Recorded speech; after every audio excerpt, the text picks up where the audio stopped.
commencer maintenant. Alors Alain, OK. tu es prêt? Oui, je suis prêt. Voilà, on va commencer. Alors OK. bonjour encore une fois tout le monde. Et c'est super, on est très nombreux aujourd'hui. Et Alain a préparé une magnifique présentation sur le Minagim. OK. C'est à toi Alain. Ah, merci. Merci à toi, Yoav, et merci à vous tous d'être présents. En ce 14 février, on peut en préambule avoir une pensée pour les 2000 Juifs de Strasbourg qui ont été brûlés vifs en 1349, le 14 février, à la Saint-Valentin, parce qu'on les accusait faussement d'avoir apporté la peste noire. C'est d'ailleurs suite à cette tragédie que les survivants des villes ont trouvé refuge dans les villages ou dans les bourgs de la campagne alsacienne, et ils ont emmené avec eux précisément, et ensuite ils les ont développé toutes ces coutumes dont nous allons parler maintenant. La Shavuoslam qu'on a vue au début, elle est emblématique de ces coutumes et usages judéo-alsaciens, et elle se trouvait très fréquemment dans les foyers des Juifs de la campagne alsacienne. Et d'ailleurs, Alphonse Lévy les faisait toujours figurer en bonne place dans ses dessins.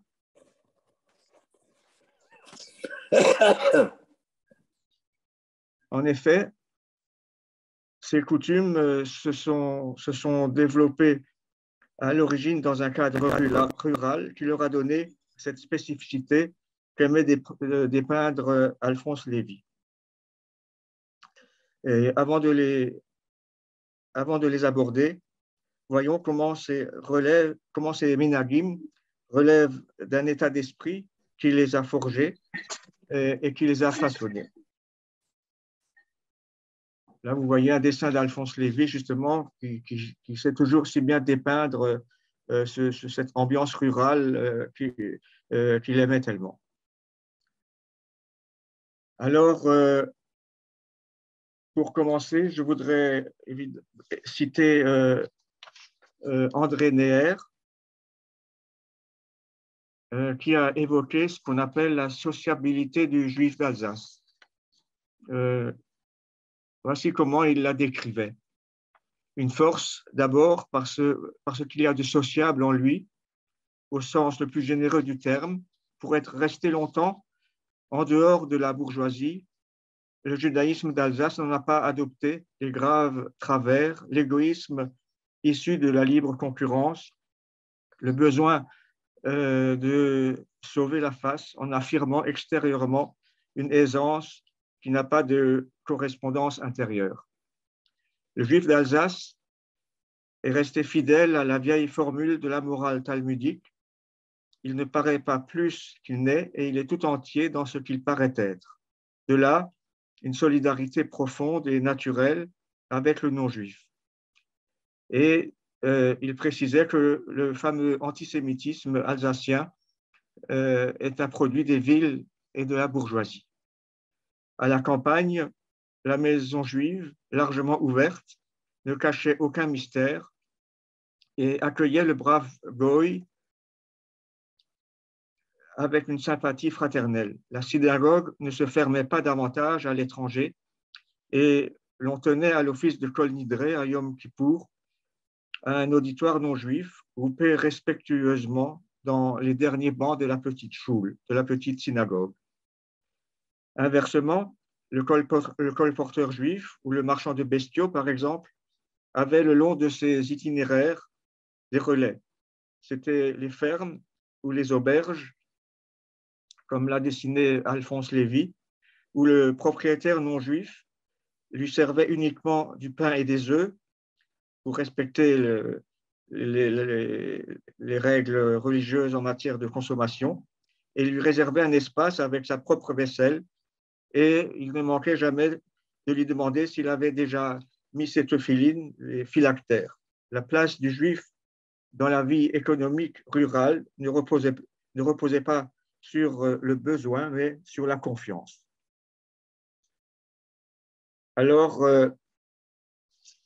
on peut parler, avant de développer les minagim, ce langage qui les exprime si bien, c'est le Yiddish Deutsch.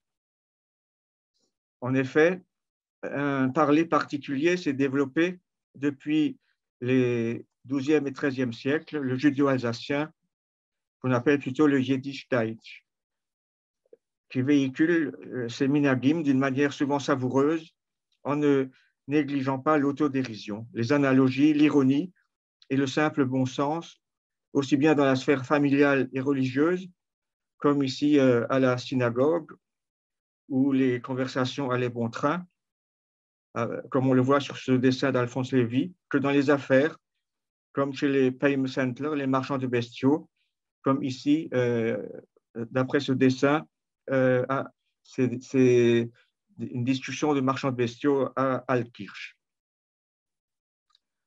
Globalement, le judéo-alsacien est issu à près de 90% des termes typiquement alsaciens, allemands et français transformés ou déformés, ou des termes également déformés ressortant de l'hébreu de la Bible ou de l'araméen du Talmud. On trouve plus marginalement des mots d'origine latine, italienne ou grecque. Et donc, juste pour donner une idée, voici deux exemples éloquents de mélange alsacien et hébraïsme. C'est donc un langage haut en couleur, et l'expression du pêche de Joachim von Uttene, tu es le sage de Uttenheim, fait référence au rabbin Moïse Bloch, qui a été un véritable érudit et qui a écrit Ismar Moshe, Moïse se réjouit, un commentaire savant sur le traité de la Mishnah Choulin sur les lois alimentaires. Pourtant, petit à petit, l'expression s'est appliquée ironiquement à tout homme se croyant très intelligent, comme si dans la campagne alsacienne, il ne pouvait pas y avoir de véritables savants. Or, Moïse Bloch en est justement la preuve du contraire. Et dans la photo du bas, vous voyez sa stèle au cimetière de Cronenbourg, aux côtés de son épouse. Une autre expression, l'expression Sigen Ose Sholom, c'est pour dire qu'il recule, et c'est tiré du verset Ose Shalom Mibromav, etc., celui qui fait la paix dans ses hauteurs, la face aussi régner sur nous. Et se dit notamment à la fin du Kaddish, et on fait 3 pas en arrière. Pendant la guerre de 14-18, l'expression, conservée par la suite, était utilisée par les soldats juifs alsaciens, alors allemands, mais qui étaient restés français dans leur cœur, pour dire à leur famille, en évitant la censure, la traduction littérale n'étant pas suspecte, que l'armée allemande reculait. Alors, au sujet du judéo-alsacien, je me permets de faire un peu de publicité, puisque je viens de sortir un livre, et puis vous êtes cordialement invité à une séance de présentation qui aura lieu le jeudi 24 février, pour ceux qui en ont la possibilité. C'est un livre qui présente 350 expressions judéo-alsaciennes traduites et commentées. J'espère que ça pourra plaire au plus grand nombre d'entre vous. Alors, est-ce que le livre est arrivé déjà? Oui, je viens de le recevoir. Oh, Mazal Tov, Mazal Tov. Alors, on va continuer.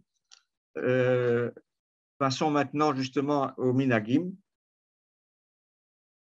On peut dire que le judéo-alsacien véhicule l'ensemble de ces minagim, de ces coutumes qui concernent tous les aspects de la vie juive en Alsace, à savoir aussi bien la vie quotidienne et ses étapes que les fêtes et les solennités diverses. Les sources de ces minagim, de ces us et coutumes qui en ont découlé directement ou indirectement sont diverses.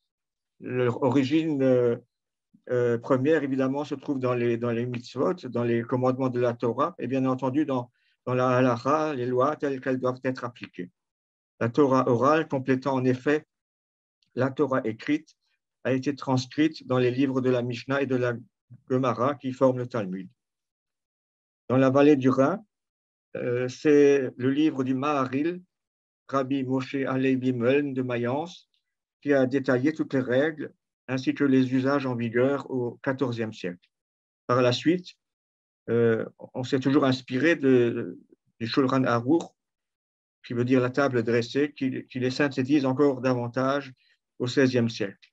À partir du XXe siècle, c'est l'abrégé du Shulchan Aruch du rabbin Ernest Weil, ancien grand rabbin de Colmar.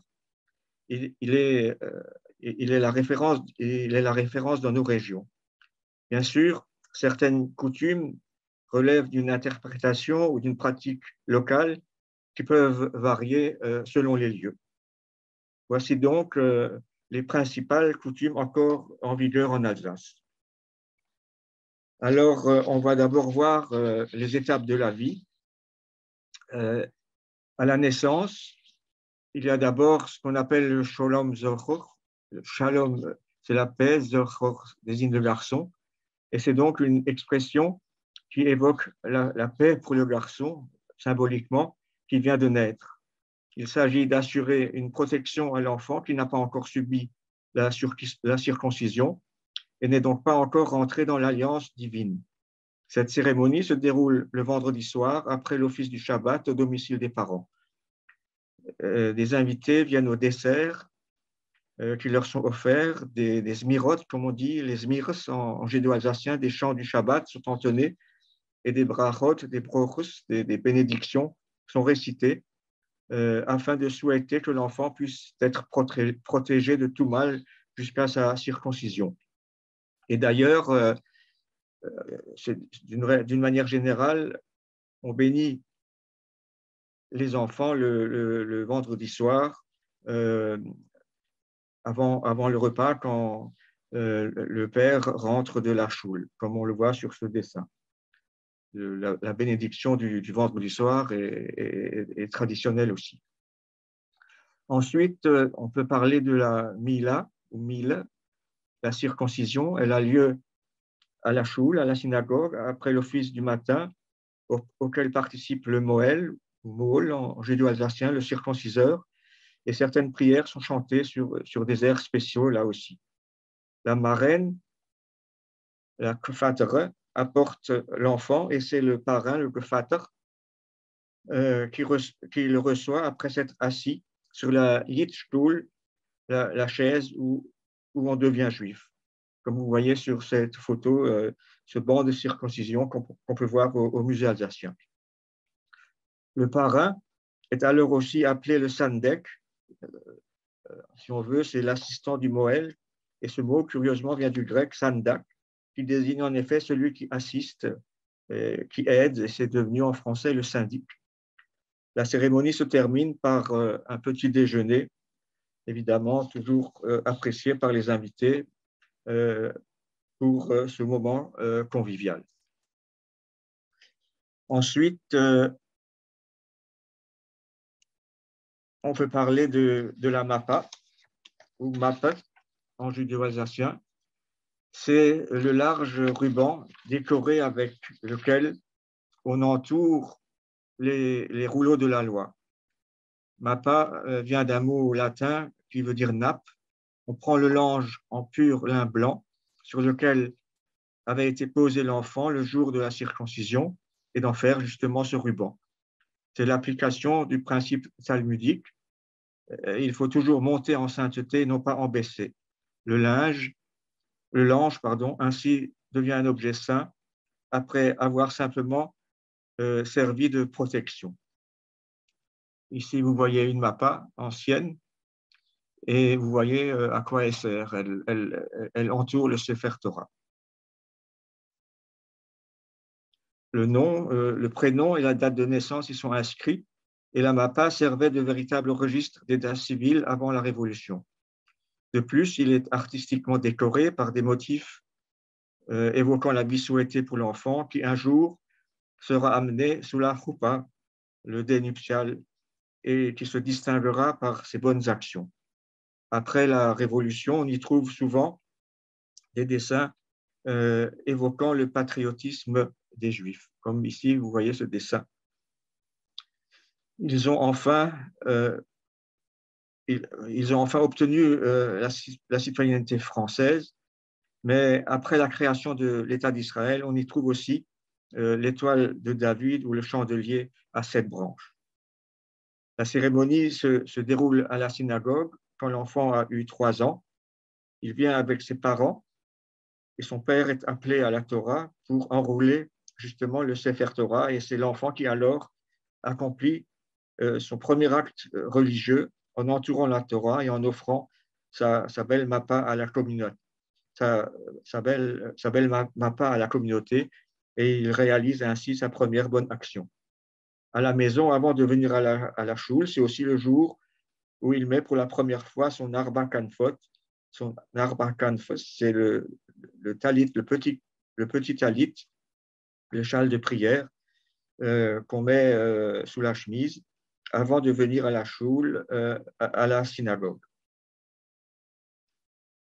Ensuite, une autre cérémonie qui est bien connue, c'est la Hol Crash. La Hol Crash est une cérémonie qui se déroule à la maison le plus souvent pour une petite fille ayant en général 1 mois. Il s'agit de donner le prénom au bébé, et en particulier son prénom civil. Et vous voyez ici un dessin qui montre à quoi ressemble une cérémonie de Hol Crash. On entoure toute la famille, tous les amis entourent le berceau.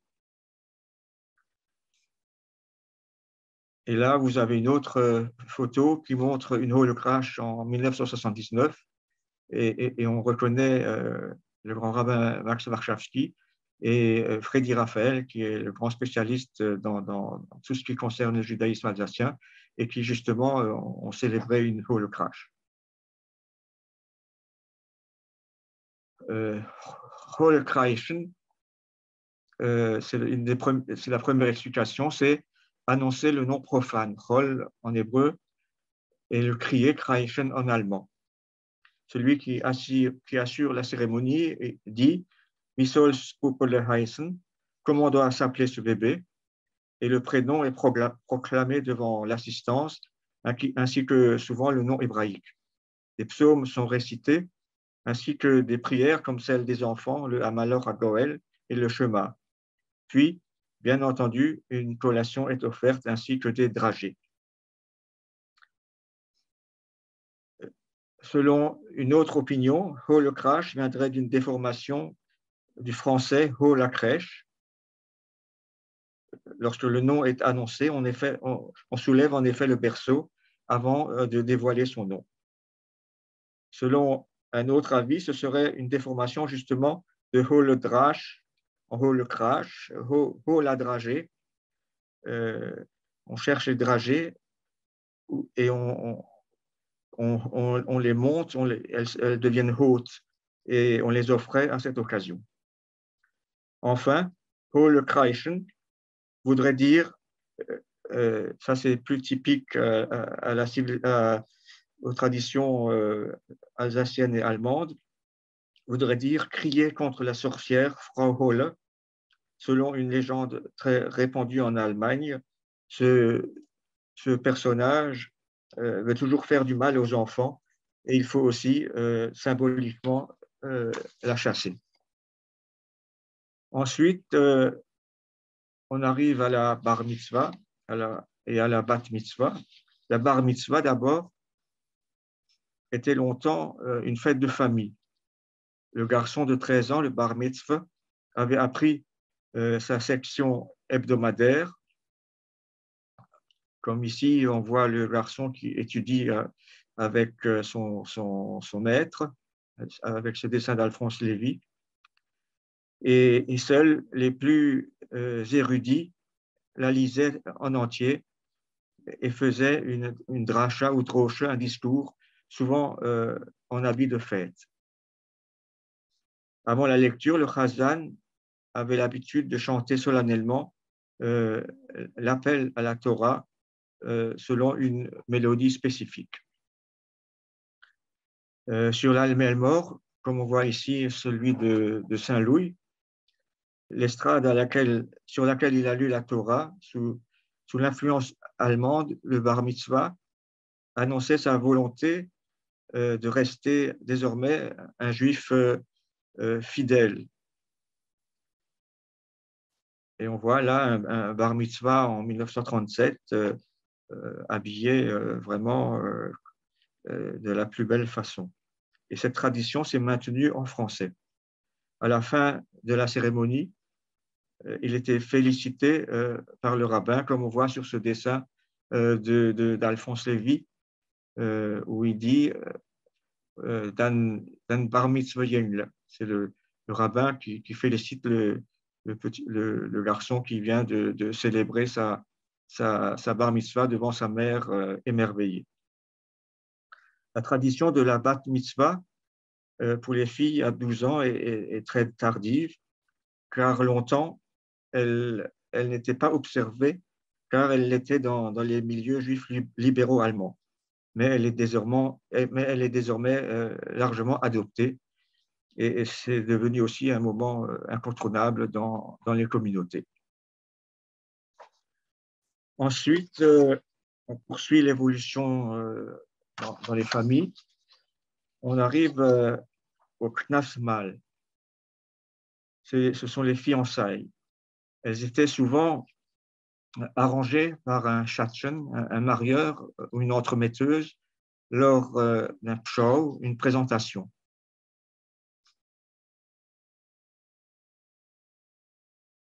Et ici, on voit un dessin d'Alphonse Lévy où il y a justement ce show, mais ça ne réussit pas très bien puisque la jeune fille fait comprendre qu'elle ne le veut pas, elle ne le veut pas. Un repas était ensuite organisé et on l'appelait Knasmal. Cela veut dire, curieusement, le repas de l'amande.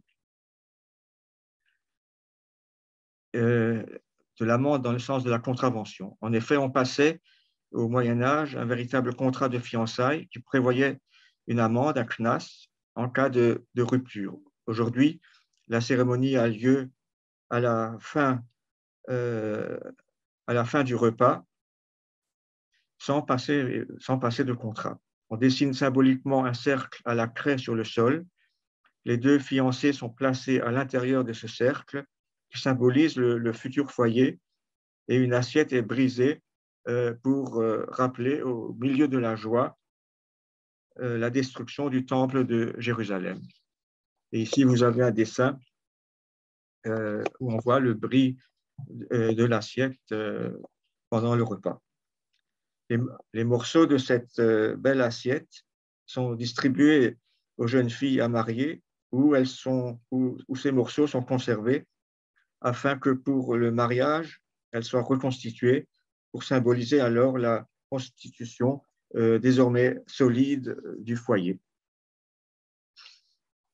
Ensuite, après les fiançailles, on arrive au mariage. Juste avant le mariage avait lieu ce qu'on appelle les shiflaonos, un mot qui vient de sivlanot, les cadeaux en hébreu. Il s'agit d'une soirée où le khatan, le chosn et la kala se remettent des cadeaux. Le khatan reçoit traditionnellement un talit et la kala un livre de prière particulièrement bien relié.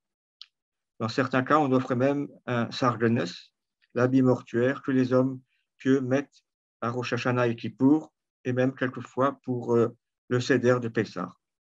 De plus, le vendredi soir, avant le mariage, le fiancé et la fiancée vont chacun dans la synagogue de leur communauté et se tiennent debout lorsque le chazan chante très solennellement le fameux Malchus Rocho, un passage de l'office du vendredi soir. La cérémonie elle-même se déroule sous le dais nuptial, comme le représente ce dessin, et se termine par le bris d'un verre ou d'une assiette pour atténuer la joie du moment, aussi longtemps que le temple de Jérusalem ne sera pas reconstruit. À la maison, on organisait un repas de noces avec le rabbin et le Chazan qui y participaient. Le rabbin faisait une droche, un discours, et le Chazan entonnait des chants de circonstances. Et là aussi, Alphonse Lévy a représenté ce genre de repas de noces. Ensuite, il y a aussi des coutumes qui concernent le deuil. Lors d'un décès, il y a un usage particulier qui s'appelle Mechil Ebraï, qui veut dire demander pardon. Mechil vient de Mechila en hébreu, et Braï, de prier. Les enfants d'un défunt se retrouvent devant le corps de leurs proches après la toilette rituelle et posent la main sur le pied recouvert de l'habit mortuaire qu'on peut voir ici, le sarlenes. Puis, ils récitent une prière pour se faire pardonner de toutes les offenses qu'ils auraient pu avoir commises à l'encontre du disparu. Souvent, on trouvait dans les foyers des troncs pour recueillir des fonds pour les sociétés metaharim qui s'occupent des toilettes rituelles et pour les œuvres de charité. La bienfaisance, la solidarité ont de tout temps été des valeurs particulièrement présentes dans les familles et dans les communautés. Alors, on voit ici un dessin d'Alphonse Lévy où les endeuillés sont assis par terre et ils reçoivent des visites pendant la Shiva, pendant les 7 jours de deuil. Les endeuillés récitent le Kaddish. Ils le récitent aussi tous les ans au moment du Yahrzeit, comme on voit là sur ce dessin d'Alphonse Lévy. Donc, on fait des visites de condoléances et on se rend au cimetière le jour de l'anniversaire du décès et on récite le Kaddish à la choule et au cimetière. Ensuite, le culte et le rituel des prières ont une grande importance dans la vie quotidienne. En effet, la vie juive est rythmée à la maison par les prières domestiques et divers objets sont en bonne place pour le rappeler, comme les mezuzot. Ici, vous voyez une mezouza, ou bien encore le mizrach, qui figure toujours en bonne place dans les maisons, ou encore le gisef, la fontaine murale. Gisef, ça vient de gießen en allemand, verser, puisque on verse avec un godet de l'eau sur ses mains avant de passer à table. La vaisselle est bien sûr séparée en milchtik, la vaisselle lactée, et en fleischtik, la vaisselle carnée. Et c'est ainsi qu'on baigne dans cette ambiance où se mêlent harmonieusement le profane et le religieux. Les livres de prière sont bien visibles, ainsi que le chumash que l'on ouvre quand il y a un orage. On l'ouvre à la page de Bereshit, le premier livre de la Torah, le commencement, pour rappeler ce genre de phénomène et appeler ainsi la protection divine. Le livre de prière a une grande place à la maison, comme bien entendu à la synagogue. Il a été établi en fonction de l'organisation générale des prières, mais aussi en fonction des usages en vigueur dans la vallée du Rhin. C'est ce qu'on appelle le minhag Rhinus, qu'on a déjà évoqué. En Alsace, on retrouve ce minhag dans les éditions Rödelheim et Durlacher, puis on le retrouve plus récemment dans les éditions du rabbin Joseph Bloch, qui existent encore aujourd'hui et qui sont les références en matière de minhag ashkénaze. Ensuite, d'autres coutumes relèvent de la liturgie qui a pris une grande place en Alsace. Le Chazan, en effet, le ministre officiant tel qu'on l'entend aujourd'hui, et selon une étude de Léon Algazi, que l'on voit ici, spécialiste en la matière, est devenu en quelques siècles un professionnel reconnu qui doit suivre une formation complète, religieuse et musicale. Il connaît parfaitement les nigunim, les airs spécifiques, à chaque circonstance nécessitant un office synagogal. L'Alsace et les pays rhénans furent le berceau de la tradition française ashkénaze d'inspiration germanique et d'Europe centrale. Ashkénaze, il faut le rappeler, dans la Bible, le fils de Gomer, dont le nom aurait donné German, la Germanie en français.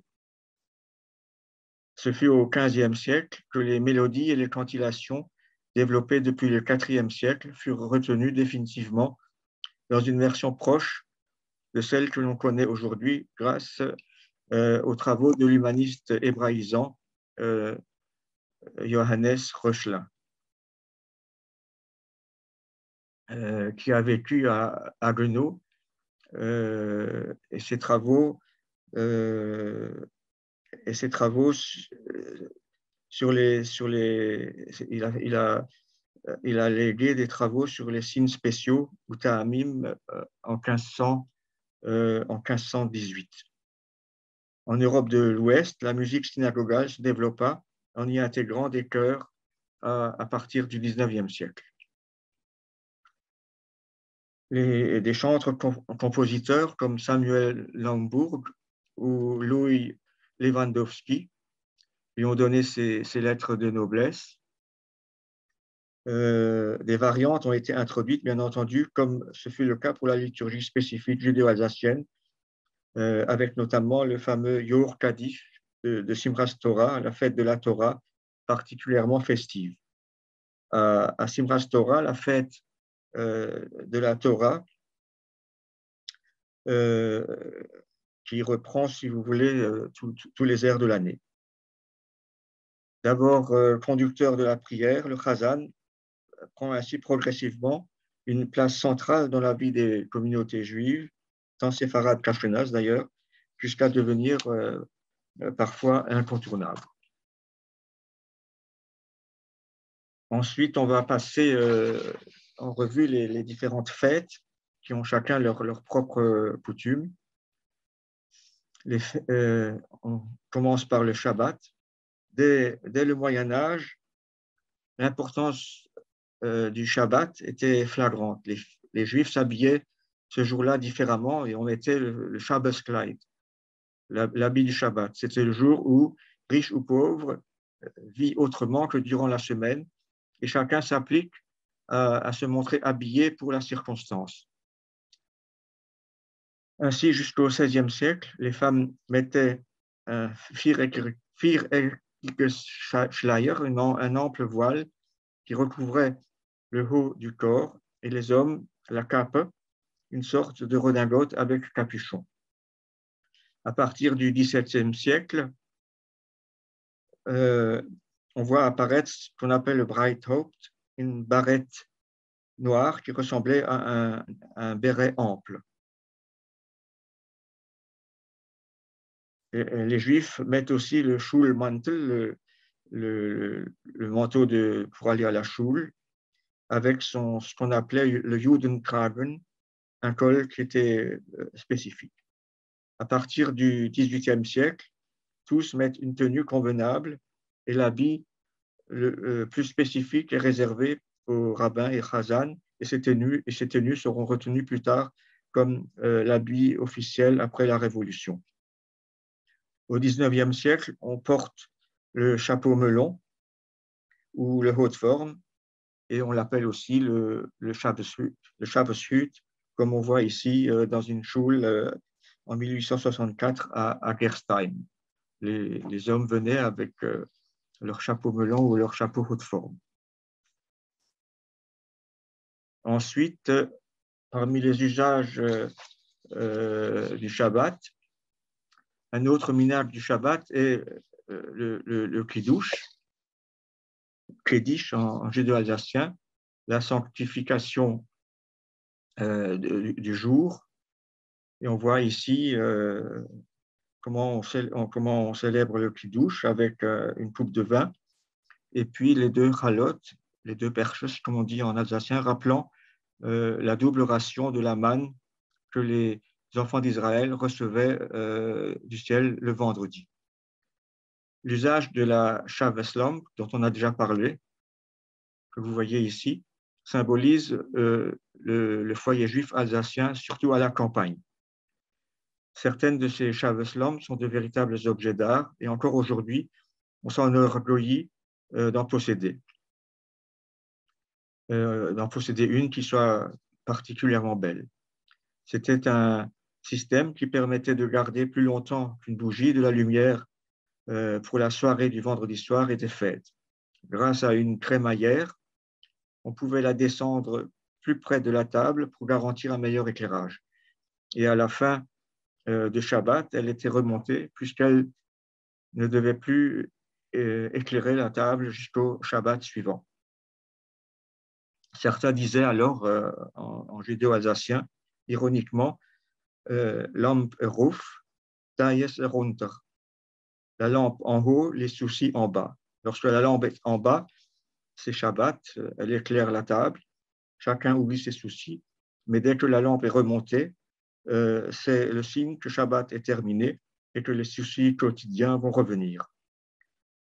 Ensuite, on connaît bien aussi la boîte aux aromates pour la fin du Shabbat, la Psalmbex de Bessamim, les senteurs et Büchse, la boîte en allemand, et qui est aussi devenue souvent un objet d'art, comme celle qu'on peut voir sur cette photo.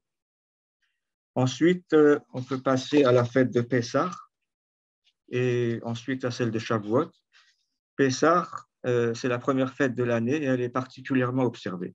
Le fameux nettoyage de Pessah, le Peiserputz, commence en Alsace traditionnellement le lendemain de Purim, la dernière fête du calendrier.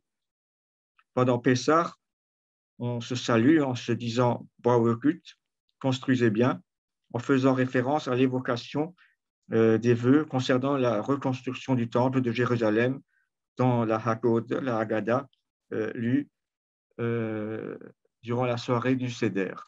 Comme on voit ici, une soirée du Seder dessinée par Alphonse Lévy. La soirée du Seder se déroule selon la tradition ashkénaze et se termine par un apport spécifique figurant dans la Haggadah. En effet, les 3 derniers chants sont chantés en hébreu, puis en judéo-alsacien ou quelquefois en allemand, comme par exemple Chad Gadia se chante en le traduisant par Ein Ziegelein, Ein Ziegelein. La gastronomie est présente, comme on l'a déjà dit, à toutes les fêtes et à Pessah, comme vous voyez sur cette photo, avec les matzah-kneflish, les boules de matzah. Ce sont des boules de matzah à la graisse d'oie, comme on le voit sur le dessin d'Alphonse Lévy, ou bien encore l'incontournable Matzah-Kugel, un gâteau rond. Kugel, c'est rond en allemand, à base de matzah et de graisse d'oie.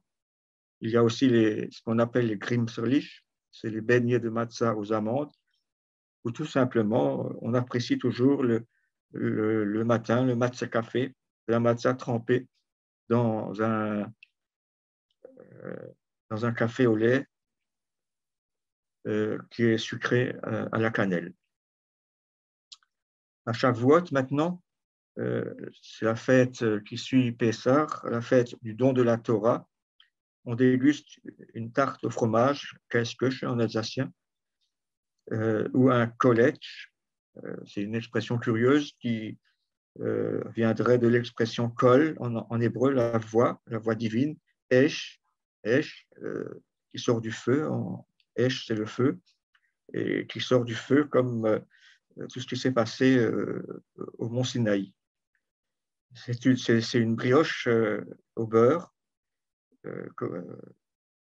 c'est des préparations à base de lait, puisque le lait, chalav en hébreu, a une valeur numérique de 40, les 40 jours au cours desquels Moïse se trouvait sur le mont Sinaï pour recevoir la Torah du Créateur.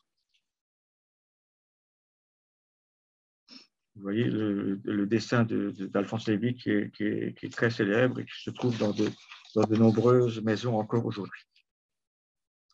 Ensuite, on peut parler du 9 Av,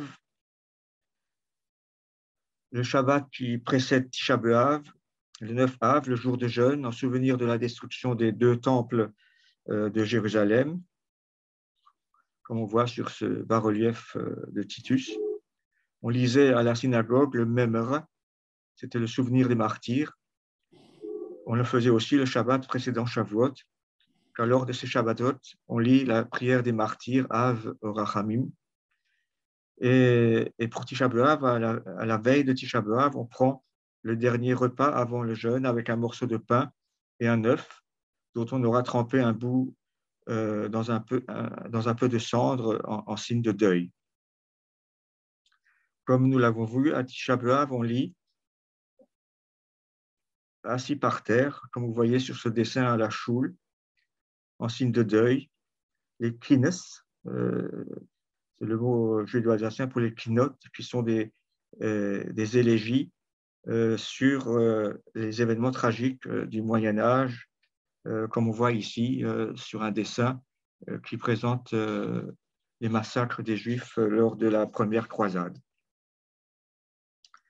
Ensuite, à Rosh Hashanah, à la fin du mois suivant le mois d'Av, Elul, on lit, là, cette fois-ci, les slichos, c'est les selichot, qui sont aussi des élégies spécifiques, qui appellent, elles, au recueillement avant Rosh Hashanah et Kippour.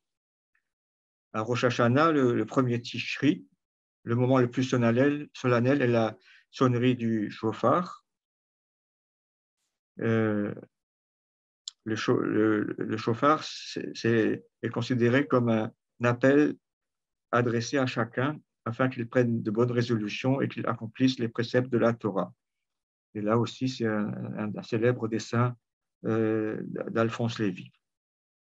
Lors de cette fête, on mange au début du repas symboliquement de la pomme trempée dans le miel pour que l'année soit douce, ainsi que de la carpe avec sa tête, puisqu'on célèbre Rosh, la tête, Hashanah de l'année, pour que cette année puisse être entièrement bonne. On récite aussi une prière spéciale le premier jour de Rosh Hashanah, Tashlich, à la fin de l'après-midi sur le bord d'une rivière, d'un puits ou d'une source. On jette symboliquement à l'eau les péchés de l'année qui s'achèvent afin qu'ils soient avalés par les poissons et qu'ils disparaissent définitivement en vue du pardon divin, comme on voit sur cette gravure de Hermann Juncker. Ensuite, on passe à Yom Kippour. La veille de Kippour, voici, on voit sur ce dessin la maîtresse de maison qui prépare une spécialité de circonstance. C'est aussi un dessin d'Alphonse Lévy, puisque la veille de Kippour, on mange en effet, pour bien jeûner, la soupe qui comprend les fremsel, qui est une déformation de vermicelle, et le mot est écrit ici en judéo-alsacien avec des caractères hébraïques. Ce sont des pâtes faites à la maison et particulièrement nourrissantes, ainsi que du poulet, qui sont des mets plus digestes. Avant d'aller à la choule, à la synagogue, pour l'office de Kol Nidre, on fait la cérémonie des kaporos, la kapara, le pardon, en souvenir des 2 boucs qui étaient offerts en expiation au temple. Le maître de maison prenait un coq et le passait au-dessus des têtes. Ce coq était offert aux pauvres. Le coq est remplacé aujourd'hui par de l'argent destiné à la tzedaka, à la charité. Le lendemain, toute cette journée de jeûne complet est consacrée à la prière et les fidèles mettent là aussi le sargenes, comme on voit sur ce dessin d'Alphonse Lévy. Et sargenes vient d'un mot italien, sargano, qui a donné serge, qui est une étoffe de soie. et qui vient de sarge en vieux français et de sarica en latin. L'habit mortuaire réputé comme étant le plus prestigieux et donc le mieux adapté à cette journée. Ensuite, on passe à Sukkot.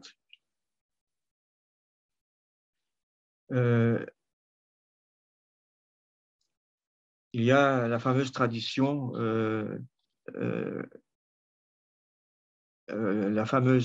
du shaot. Et on se demande qu'est-ce que représente dans la soukha cet oignon avec des plumes. On l'appelle le shaot. On décore donc la soukha, la cabane, qui rappelle les temps du désert, en y accrochant un oignon dans lequel on a planté des plumes. Cela symbolise le verset biblique qui dit « Betzel knafera tastirenu » tu nous protèges à l'ombre, Betzel en hébreu, de tes ailes, knafera. Or, Betzel ressemble à Batzal, qui veut dire oignon, et knafera veut aussi dire plume. C'est donc par cette association qu'on représente la protection divine par un oignon et des plumes. La coutume s'appelle shaoté, qui signifie nigo, car il faut comprendre le jeu de mots, sinon on passe pour quelqu'un qui n'est pas très futé. Sur le plan culinaire, on déguste dans la soukha du pain avec des noix et du vin nouveau, préparé pour l'occasion. Le 7e jour, c'est Oshana Rabbah, Shan Rava en judéo-alsacien, littéralement la grande demande pour le secours divin. Il s'agit de clôturer toute cette période de repentir. On mange alors, et ça c'est un peu folklorique, du chou à l'eau, car en allemand, Kol mit Wasser se réfère ainsi à la formule en hébreu que l'on récite ce jour-là, Kol me Wasser Omer. Une voix annonce la bonne nouvelle et la délivrance ultime. C'est donc un minhag folklorique qu'on peut qualifier de shtus, une coutume un peu tirée par les cheveux. Le dernier jour de Sukkot, c'est Simchas Torah, et on a l'habitude de vendre aux enchères les appels à la Torah, et en particulier celui qui concerne le Khatan Torah et le fiancé de la Torah, et le Khatan Bereshit, le fiancé de Bereshit, celui qui va recommencer la lecture de la Torah. C'est donc celui qui a l'honneur de terminer le rouleau de la loi et celui qui le recommence. On vendait même aux enchères les drapeaux qu'arboraient les enfants pendant les akafot, comme on voit ici, une akafa, les rondes effectuées pour accompagner les rouleaux de la loi. Et c'est là aussi le jour du Yor Kaddish dont on a parlé, c'est le Chazan qui tient à chanter ce Yor Kaddish qui reprend tous les airs de l'année. Ensuite, on arrive à Hanouka. À Hanouka, la fête des Lumières, qui rappelle le miracle de la fiole qui a duré 8 jours. On allume les lumières de la menorah, le chandelier, en souvenir de ce miracle. Il y a une tradition qui est aussi connue. Il s'agit du Trenderle. Ici, vous voyez une menorah, comment elle se présente aujourd'hui, une menorah à 8 branches. Elle est différente de celle qui figure sur le dessin d'Alphonse Lévy. Mais il y a différentes sortes, justement, qui existent encore aujourd'hui. Et là, maintenant, on va évoquer ce fameux jeu de la toupie, le Trenderle. Comme il était conseillé de rester réveillé quand Hanouka tombait dans les environs de Noël ou bien le jour de Noël, à cause des violences, notamment au cours des 18e et 19e siècles. Les familles jouaient et jouent encore souvent au Trenderle, ce jeu de toupie. À l'époque, sur chaque face figure la première lettre du verset Nes Gadol Hayasham, un grand miracle a eu lieu là-bas, à Jérusalem, en référence au miracle de Hanouka, lors de la réinauguration du temple de Jérusalem, justement lorsque la fiole d'huile prévue pour un jour a duré toute la semaine. Si la toupie tombe sur la face où se trouve le Noun de l'alphabet hébraïque, on ne gagne rien car en allemand, le N, c'est niche, c'est rien.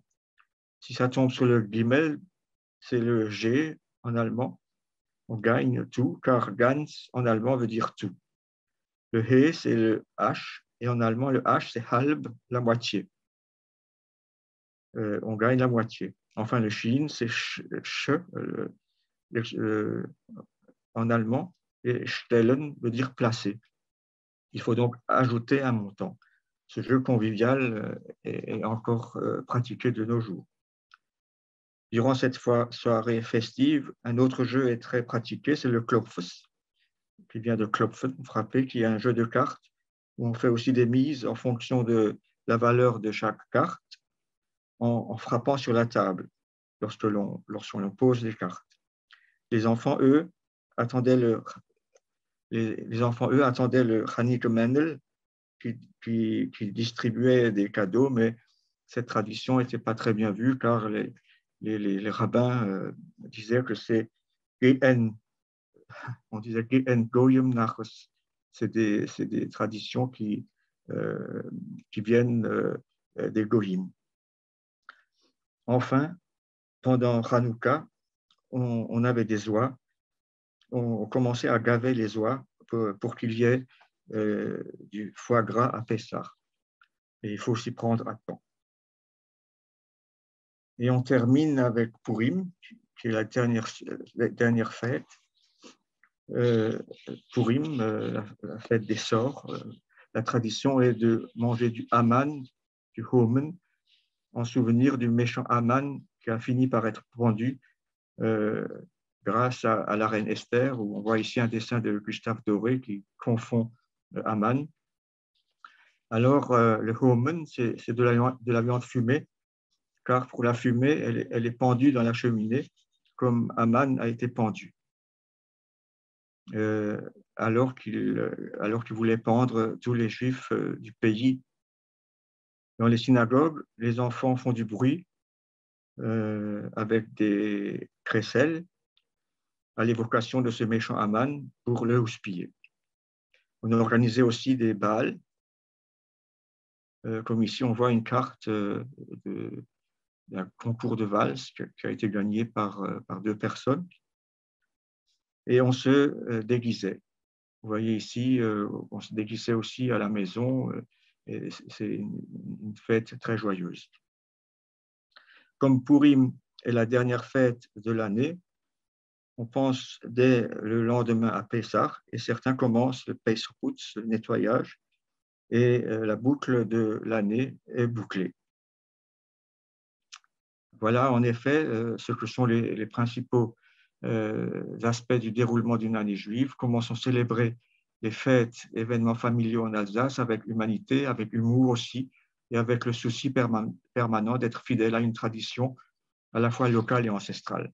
L'évolution historique a, par conséquent, façonné cet état d'esprit qui perdure grâce à l'attachement de ceux qui continuent à s'en réclamer en Alsace et en dehors de l'Alsace. Merci pour votre attention. Voilà. Alain. Merci beaucoup. On garde encore quelques minutes si quelqu'un aimerait réagir ou demander des questions. Voilà. 1 heure pile poil, hein. Bravo. Hein. Merci. On essaye d'être le plus complet possible. On pourrait ajouter beaucoup de choses, mais bon, ça donne un aperçu, disons, global sur pas mal d'aspects de ce que ça représente, quoi. Tu nous réserves quelques exemplaires de ton livre pour les vendre au musée. Hein. Bon, Raymond, t'es gentil, tu ne monopolises pas la parole, hein, comme d'habitude. Fais ce que je veux, mon cousin.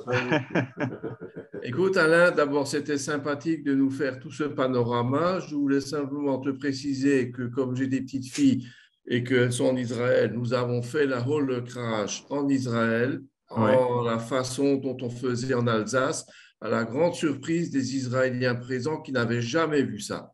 Oui, Voilà. C'est une tradition qui se maintient grâce à des gens Ça, comme c'est vous. pour Yoav. Oui. Merci. Alors, est-ce qu'il y a encore quelqu'un qui aimerait... Oui. Oui, un grand merci pour Alain Kahn, pour ce travail. Merci beaucoup. Et continue comme ça. On va essayer. On va... Et d'ailleurs, dans le livre qui sort, là, je reprends pas mal d'expressions qui font référence à tous ces minagim. Alors, on essaie toujours d'avancer et de trouver toujours plus d'éléments qui permettent de mieux cerner tout ce que le judaïsme d'Alsace représente. En fait, Alain, et ici tu as donné quelques exemples, mais dans le livre, il y a combien J'ai sélectionné 350 expressions. D'accord. Qui sont traduites et commentées. C'est super. C'est comme être en vente au musée à Buxuler. Merci beaucoup. Est-ce que tu sais d'où vient cette tradition du Berches? Du Berches? Yeah.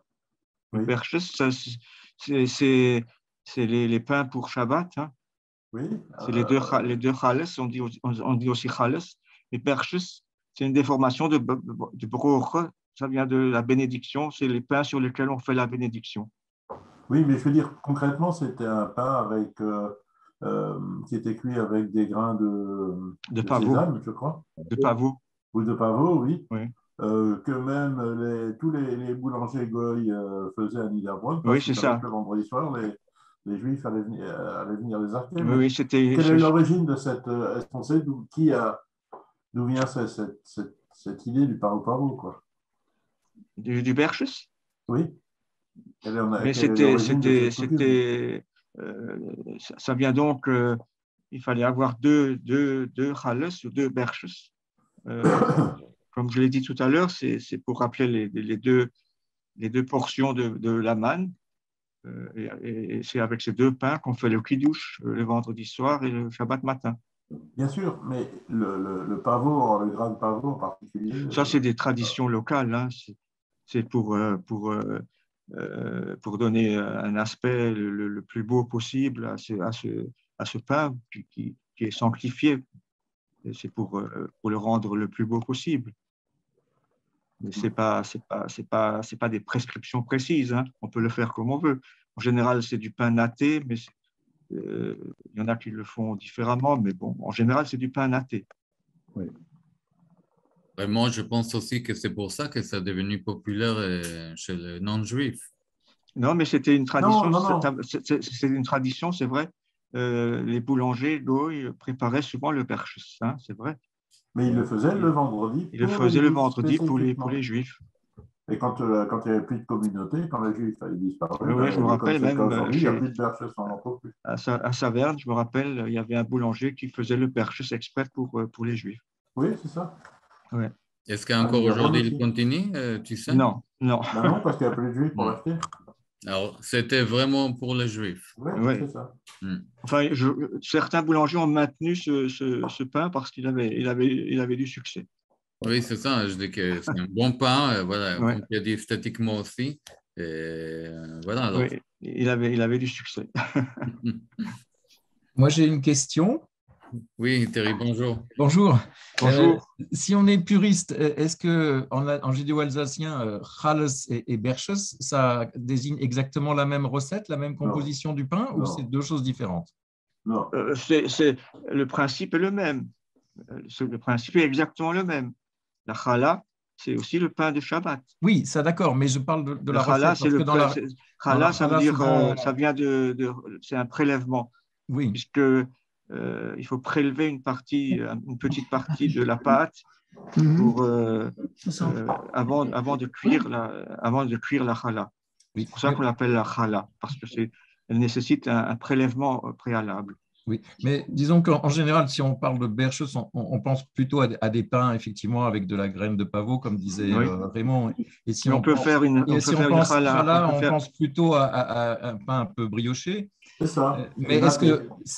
Oui, il y a différentes recettes, mais il y a des... Mais on peut utiliser indifféremment un terme comme l'autre. Oui. La challah peut aussi avoir des pavots.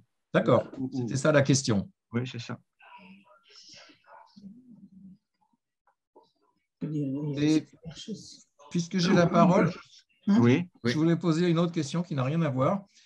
Pour les rites de deuil, vous avez parlé, Alain, de la Mechile Braille, donc c'est les enfants qui font une cérémonie pour leurs parents, donc en prenant le pied et en récitant, enfin, une demande de pardon. Ça se fait aussi bien pour le père et la mère ou seulement pour le père? Non, pour les deux parents. Les deux parents, ouais. C'est que pour les parents. C'est que pour les parents. Ça consiste souvent à mettre le chausson aussi. Non. Oui. Ce serait juste là. En général, c'est les enfants mettent la main sur le pied recouvert d'une pantoufle qui fait partie de l'habit mortuaire.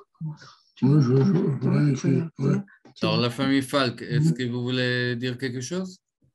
Tu m'entends? Oui. Bon, non, je voulais juste préciser aussi, même à Dimring, j'ai le boulanger sur commande me fait les bercheuses tous les Shabbats. C'est toujours fait comme ça, oui. Oui. Oui, nous, on avait notre boulanger aussi. Si je lui dis je veux des bercheuses, il me les fait, hein, sans aucun problème. Tout à fait dans la tradition. Ça prouve que ça se perpétue. Oui. Et je voulais aussi remercier Alain, bien sûr, pour son exposé. Merci aussi, hein. Merci beaucoup. Alors, je voulais encore une fois, Alain, te remercier. Comme chaque fois, c'est super. Et encore une fois, je voulais vous inviter pour le 24 à la salle Bloom et pour la présentation de ton livre. Merci beaucoup. Encore une fois, Mazel Tov. Merci beaucoup. Et sinon, on se voit lundi prochain à 14h. OK, avec plaisir. Merci à vous tous. Et allez, à bientôt. Merci de m'avoir écouté. Bonjour à deux amis lointains que je vois. Voilà. C'est Alain Nathan et Jacques Ivail. Comment? Je voulais juste profiter pour dire salut à deux amis avec qui je suis en correspondance. C'est bien. Il faut profiter de ces moments. Alain Nathan à Lyon et Jacques Ivail à Jérusalem. Merci. Allez, Shavua Tov, au revoir. Shavua Tov à tout le monde. Merci beaucoup. Merci.